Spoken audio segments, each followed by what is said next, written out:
No place to stay, nothing to eat, walking the street. William Cannon Jr., a Vietnam veteran, says, like many homeless veterans, he faced problems after the war. I had a mental problem. I stayed away from my family a long time. Even when I came back from Vietnam, I didn't go home. I couldn't go home.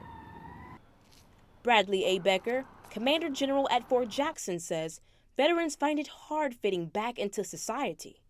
And they're always with their teammates, and they come back home and they find that in some cases, they've left their teammates in the service, that their civilian counterparts don't really understand what they've been through. Cannon is no longer homeless, but he sees the problems veterans are still facing.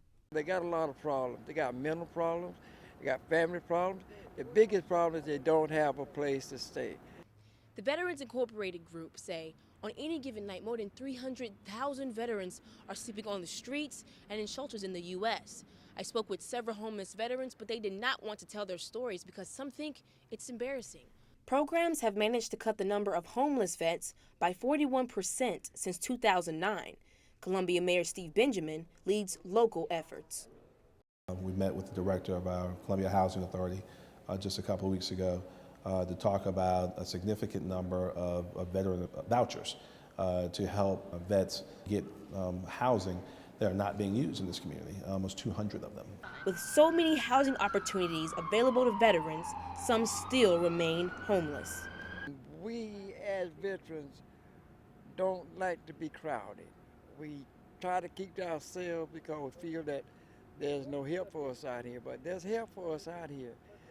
The goal is to end veteran homelessness by the end of 2015. Cannon says Mayor Benjamin can do it.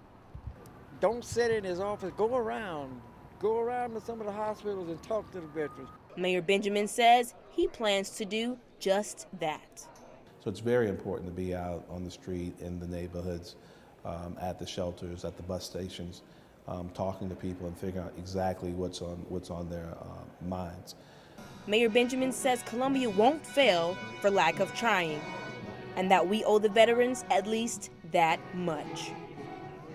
Princess Faith, Carolina News.